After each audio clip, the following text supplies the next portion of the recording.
and bade it blossom there. Anyone? A little more early morning reticence than usual. Mr. Coleridge. Please. Mr. Coleridge, how many students would you say we have here today? I'm not sure. Perhaps you could humor us with a guess. 30? 30.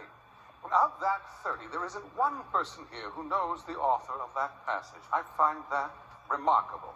Don't you, Mr. Coleridge? Perhaps we should back into this.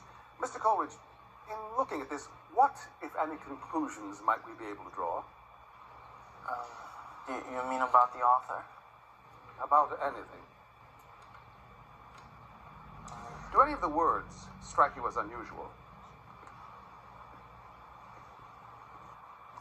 Mr. Coleridge, feel free to view this as the appropriate time for a response.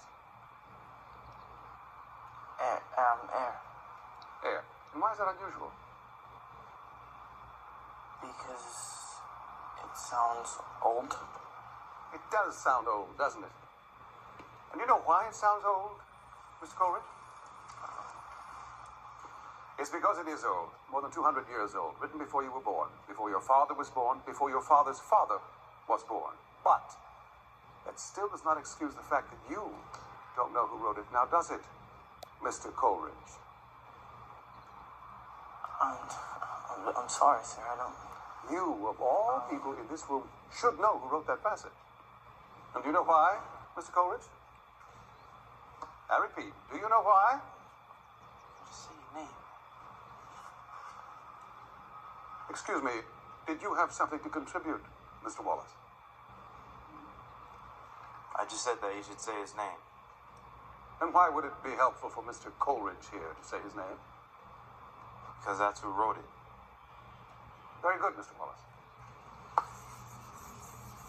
Perhaps your skills do extend a bit farther than basketball. Now, if we can turn to... You may be seated, Mr. Coleridge.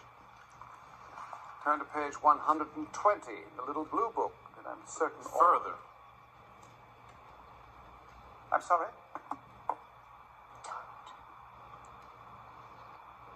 You said my skills extend farther than the basketball court. Farther relates to distance. Further is a definition of degree. You should have said further. Are you challenging me, Mr. Wallace? Not any more than you challenge Coleridge.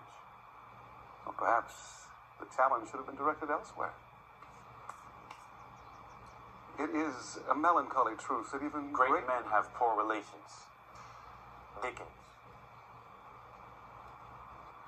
You will hear the beat of a horse's Kipling. All great truths begin. Shaw. Man is the only animal That blushes.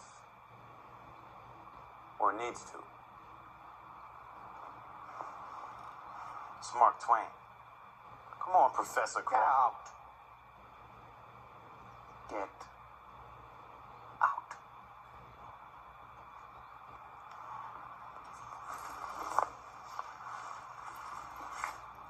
Yeah, I'll get out.